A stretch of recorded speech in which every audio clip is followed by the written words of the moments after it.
With the NFL season starting this Thursday with the Ravens versus the Chiefs, it's basically now or never for my NFL award predictions. I will be giving you my player and honorable mention for each NFL award, as well as a few custom awards that I have made, which I think should be pretty fun. I'm going to start with what I think is the biggest no-brainer award out of all of them, and that is Offensive Rookie of the Year, which is going to Caleb Williams. Offensive Rookie of the Year, like MVP, has kind of become a quarterback award. So while my honorable mention is Marvin Harrison Jr., and I think he's going to have a fantastic rookie season, I don't think he's going to beat out Caleb Williams for that Offensive Rookie of the Year spot. And that transitions us right into Defensive Rookie of the Year, where I actually have the favorite. I was surprised he was the favorite in terms of the betting odds. I do have Laiatu Latu as my Defensive Rookie of the Year. I very much trust the Colts organization when it comes to developing talent, and with DeForest Buckner with him on the defensive line, I definitely think he has a very good shot of having a fantastic rookie season. My honorable mention is Dallas Turner of the Minnesota Vikings, and that is mainly because of how much I trust Brian Flores as a defensive play caller. But at the same time, the Vikings are lacking a lot of defensive talent, so it might be hard for Dallas Turner to have a good rookie season with the players around him. I think with Offensive Player of the Year, this is where things start to get really interesting. And speaking of the Vikings, I do have Justin Jefferson for my Offensive Player of the Year. And I think narrative is going to be a big thing to help him win this award,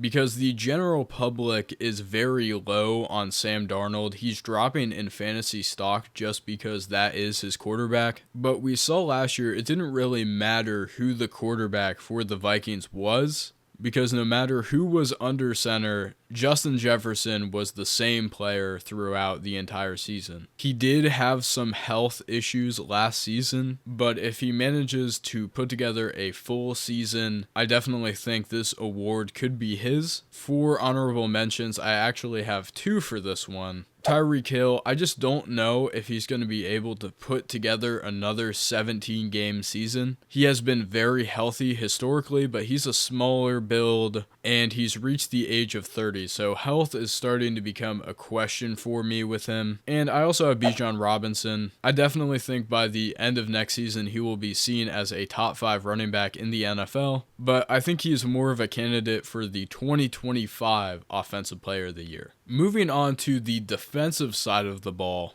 my Defensive Player of the Year is Max Crosby. There's been a lot of pushback on the idea that the MVP award is a quarterback award now, but not often do you see people talking about Defensive Player of the Year, because this has become basically a sack award. Whatever defensive lineman gets the most sacks or has the most defensive impact, they are going to win this award. The last non-defensive lineman to win this award was in 2019 with Stephon Gilmore. But that aside, Max Crosby has quietly become one of the best defensive players in the NFL, making improvements to his game on a year-to-year basis. And with Wilkins coming in to hopefully add some defensive pressure on that line beside Max Crosby, I think his opportunity is just going to become even greater. Sacks, tackles, TFLs, you name it. I think Max Crosby is going to have an amazing season and is going to win Defensive Player of the Year. Now, one thing I was a little bit confused about when I was looking at the odds for Defensive Player of the Year, I saw Josh Allen and I was under the impression that he was a quarterback.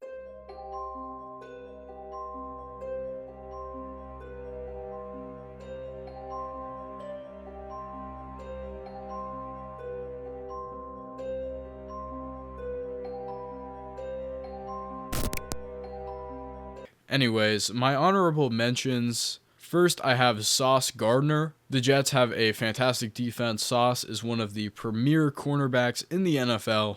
If the Jets have the best defense in the league and Sauce Gardner has a lot of interceptions, he could end up winning that award. And I'll also go Derwin James. I just had that whole rant about defensive linemen being the only ones to win the award, and yet 2 of my honorable mentions aren't defensive linemen. But I just put Derwin in here because I love him so much as a player, and I think Jim Harbaugh is going to make the most out of Derwin James. Derwin is just so versatile. He plays safety, but he can blitz, he can get in the box, he can even play nickelback. He can do so many things for a defense that I think he is a unique case of a non-defensive lineman who can actually end up taking home this award. I don't want to spend too much time on these next couple of awards. Comeback Player of the Year, I have Aaron Rodgers. I think Joe Burrow is definitely a candidate for this, but Rodgers missed the entire season last year, and the Jets are going to be pretty damn good, so I just think it makes sense that he's going to win this award. Next is Coach of the Year. This award is so hard to predict because it's so reliant on in-season narratives. For example, Kevin Stefanski, who won it last year, won this award just based off of the fact that Cleveland's quarterback situation was so bad.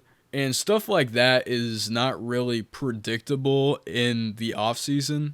But I did go with Mike McDaniel. Most of the time, this award ends up going to the team that overachieves their expectations the most. And the Dolphins right now are at 9.5 wins as their projected odds according to Vegas. And I could definitely see a world where Miami gets to maybe 13 wins and wins the AFC East.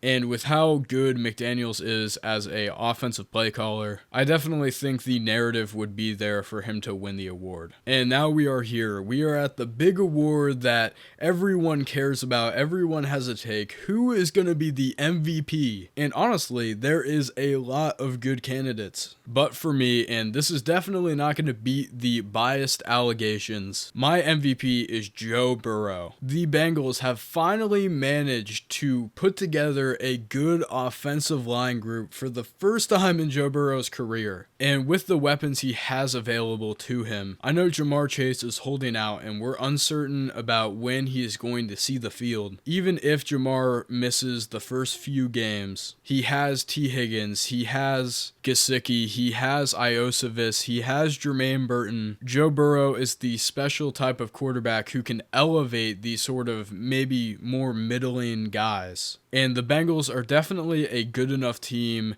where they can have a good enough record for him to actually be in those MVP conversations. Last year, I think, was a very important season for Cincinnati because by losing Joe Burrow in the second half of the year, Zach Taylor and Brian Callahan, who is now on Tennessee, had to really step up the play calling because Cincinnati had fallen into the trap that a lot of teams with generational quarterbacks do, where they become complacent and they rely on these elite quarterbacks to elevate them, where maybe we don't make the best play calls on first and second down, but it doesn't matter because Joe Burrow can bail us out on third. I don't think that is going to be a problem this year. The Bengals, since Zach Taylor has been their head coach, have started 1-9 in the first 2 games of the season. They only have 1 win, and that was against the Minnesota Vikings in overtime. They play the Patriots in week 1. They have a golden opportunity to come out swinging and show that this team is a legitimate contender when there are some questions about that. Now, some of that is also going to be on the defense because they were not very good last year. But this team went 9-8 while missing a lot of time from Joe Burrow and starting the season with a very visibly injured Joe Burrow. I truly believe that this Bengals team will hit the ground running in week 1 and just keep pushing and be one of the top teams in the AFC and maybe make a Super Bowl run. And with that, Joe Burrow will win the MVP. But I do have to give a shot to Josh Allen because narrative-wise, he's definitely going to have the better narrative if the Bills are good. Because on paper, when you look at their roster, especially at wide receiver, all you can kind of say is, yikes, what happened to this Bills team? And if Josh Allen is able to elevate this team to a high seed in the AFC, especially if they win their division with having the Jets and the Dolphins who have better rosters on paper, he is definitely going to win this MVP award. But I don't see the Bills as a shoo-in to make the postseason, and I think you need that for the MVP, so that is why I prefer Joe Burrow. Now it is time for the fun part. These are my awards. These are are by no means official NFL awards, even if I think one of them should be, which we're about to get into. But these are my own custom awards. I made them all up and thought of the candidates myself. So first we're going to start with a award that is in the NBA but not the NFL, and that is the most improved player. Now this one is tough because in the NBA there is 15 people on each roster and there is 30 teams. In the NFL, there's 32 teams and 53 people on each roster. So there is a lot of names to comb through. But for my NFL most improved player, I do have Garrett Wilson.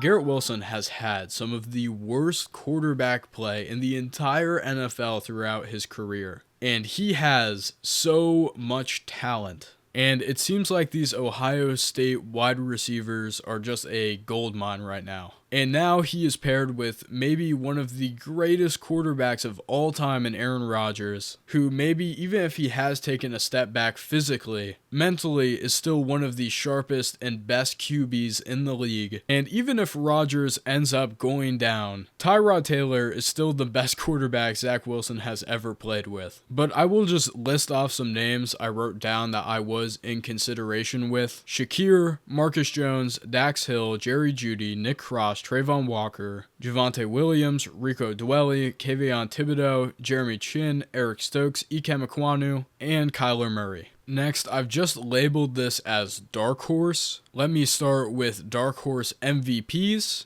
And for this first one, I did put my money where my mouth is for Aaron Rodgers. The Jets are going to be very good this season. And a lot of people think that Aaron Rodgers is just going to be washed up this season. But for me, he has to show me that he is before I believe it. Because even if he is worse physically, he is still one of the mentally best QBs in the entire NFL. He is one of the greatest of all time. And when it comes to those type of players, it is best to not doubt them. And for my NFC Dark Horse MVP candidate, I have another Packers QB, and that is Jordan Love. He has such a strong end to last season, and Green Bay has the potential to be a very good team, so he is my second Dark Horse for MVP. Now I have Dark Horse teams. These are teams that I think could have an outside shot of making the Super Bowl. And again, I have one from each conference, starting with a team that I actually don't think has that great of a shot at the Super Bowl, but to make the playoffs, who isn't currently projected to make it, and that is the Tampa Bay Buccaneers. It's very likely that the Falcons are going to win the NFC South, but don't sleep on the Buccaneers either. I think they're going to be in the race up until the end of the season, because if the Falcons have some bad injury luck or have some struggles early on with a very new roster, the Buccaneers are a team that are going to be competitive. They did make the playoffs last year. They did win a playoff game against the Eagles. Baker Mayfield has won 2 playoff games in his career, which feels crazy to say. But Tampa does have an outside shot at this thing. This is funny because I didn't intend this at all, but both of these awards were related in some way. With Aaron Rodgers and Jordan Love, they were both former Packers quarterbacks. Well, Jordan Love is the Packers quarterback, but you get what I mean. And for this one, Baker Mayfield used to play for the Browns, who is my other dark horse team. When I was looking at the odds for the record, I was very surprised with Cleveland. They're projected at 8.5 wins. That is a very obvious over for me. They won 11 games last year and made the playoffs, and they have managed to improve their roster in some ways, most notably with getting Nick Chubb back at some point this season, along with Jerry Jeudy to play that second wide receiver role. And I know the consensus opinion is that Deshaun Watson is trash. And a lot of people will say that Joe Flacco is better than Deshaun Watson, at least he was last year. And even if that is the case, I think Jameis Winston can do a lot of the same things that Joe Flacco did. I mean, Joe Flacco had, 11 picks in the amount of games he played? I just checked. I over-exaggerated a little bit. He had 8, but he only played 5 games. 8 interceptions in 5 games. Tell me who that sounds like. To me, it sounds like Mr. 30 and 30 himself. And Joe Flacco didn't come in until the end of the season last year. They still had to deal with DTR at quarterback. Jameis is going to be there the whole time if Deshaun Watson goes down with an injury or if he just sucks.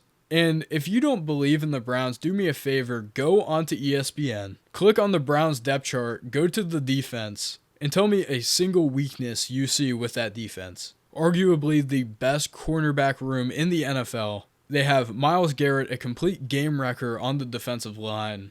Not to mention they also have Zadarius Smith, but in terms of their roster, they are one of the best in the NFL. So the Browns are my second dark horse team. They have a real shot at a Super Bowl this season. But it is all very contingent on that quarterback play. But I don't see any world where they miss the playoffs or are worse than the Pittsburgh Steelers. This next one will be very quick because it is first coach fired. Because every year there is a first coach fired. And for this, I have Doug Peterson. If the Jags miss the playoffs, I don't see a world where Doug Peterson is still the head coach of that team. After making it to the second round a couple years ago, they have not been as successful. They have Trevor Lawrence. There's no reason they shouldn't be able to make the playoffs. And if they don't, Doug Peterson is out the door. And for my final award, this is my favorite. The most overrated and underrated player award. For underrated, I have a lot of guys in my honorable mentions list, but I picked one for each side of the ball. So for most underrated offensive player, I have Kyler Murray.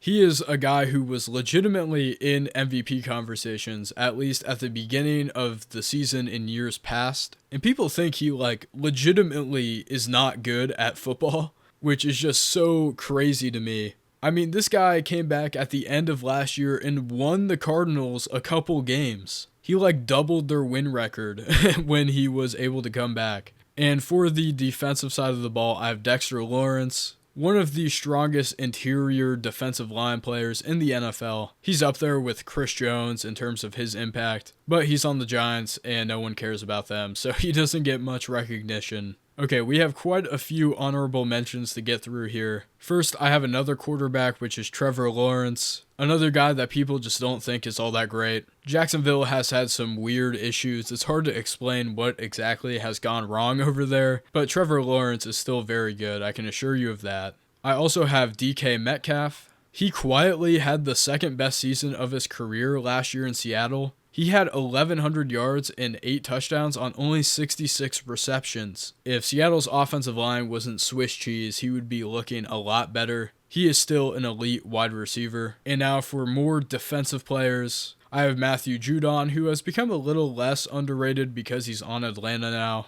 But he is still a very premium pass rusher in the NFL. He is fantastic. Next, I have someone, this is kind of cheating, but I like him so much as a player. I have Christian Gonzalez of the Patriots. He was looking all of the part last year for them. A legitimate superstar cornerback in the making, got hurt, missed most of the season, but he is a fantastic player. And finally, I have Quinnen Williams. Just so underrated, not anything else to say there. And with overrated, I don't have as many guys to talk about here, but I did still come up with some names. First, I have Jared Goff. To me, Jared Goff is the definition of a system quarterback. He has been gifted throughout his career to be in these incredible situations, even with the Rams having Sean McVay, and now in Detroit, having this fantastic offense full of weapons, one of the best offensive lines in the entire league. I think he is elevated by his surrounding situations. And I think even going back to his time at the Rams, they decided to trade Jared Goff and then ended up winning the Super Bowl right after. I just don't think he is as good as everyone thinks he is right now.